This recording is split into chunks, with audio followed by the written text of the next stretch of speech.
Defection. I'm just reading the letter as it is. I wish to inform you of my decision to leave the All Progressive Grand Alliance, ABGA. ABGA.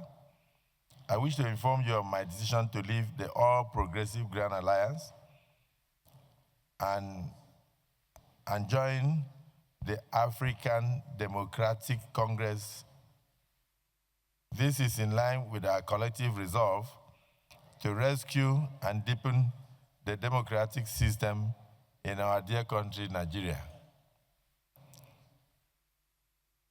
Very truly yours, Senator Abaribe. I didn't add anything. I didn't subtract.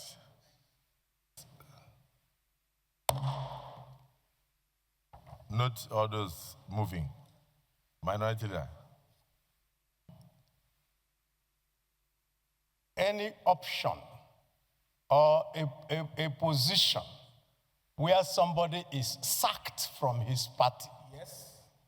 Therefore, having been sacked from my party since September of 2025, and I have the letter here, I can read the letter.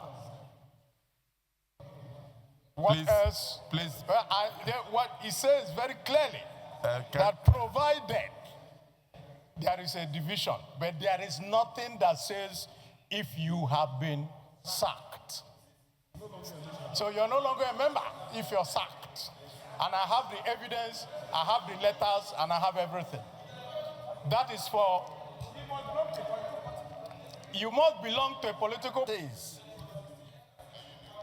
It says, a member of the Senate or the House of Representatives shall vacate his seat in the House of which he is a member. Right? And I go straight to the relevant subsection here, which is G. And it reads as follows. A person whose election to the House was sponsored by one political party. Section 68G, sub G. G as in Gabriel.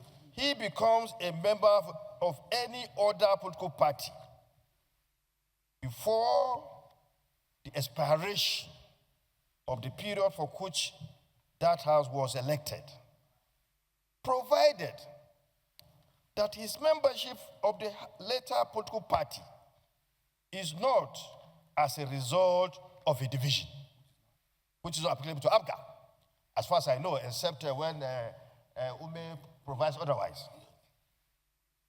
In the political party of which he was previously a member, or a merger, just as we did in APC when it was formed, of two or more political parties or factions, by one of which he was previously sponsored.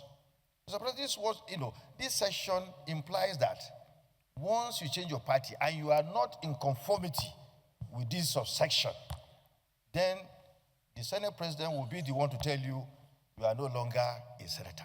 Leader, go on. Thank you, sir. Again, sir, Section 65 establishes the qualification, while Section 68 establishes the disqualification. I'm not saying this as, Mr. President, I'm not just a lawyer. By the grace of God, I'm a life bencher.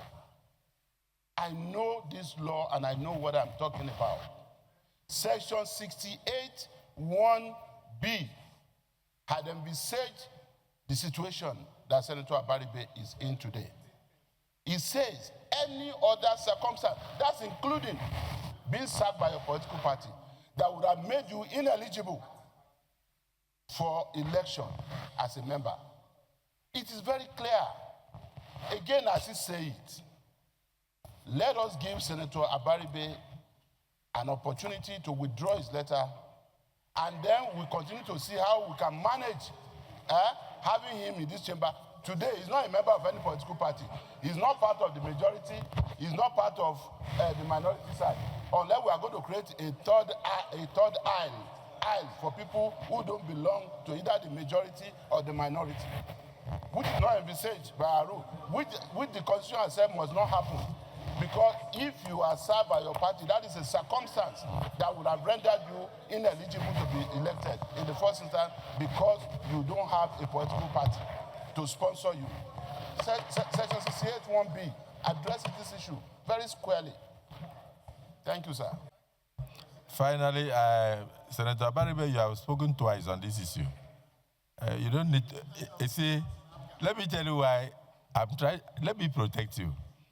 You have spoken twice. The third time, you don't know what you will say.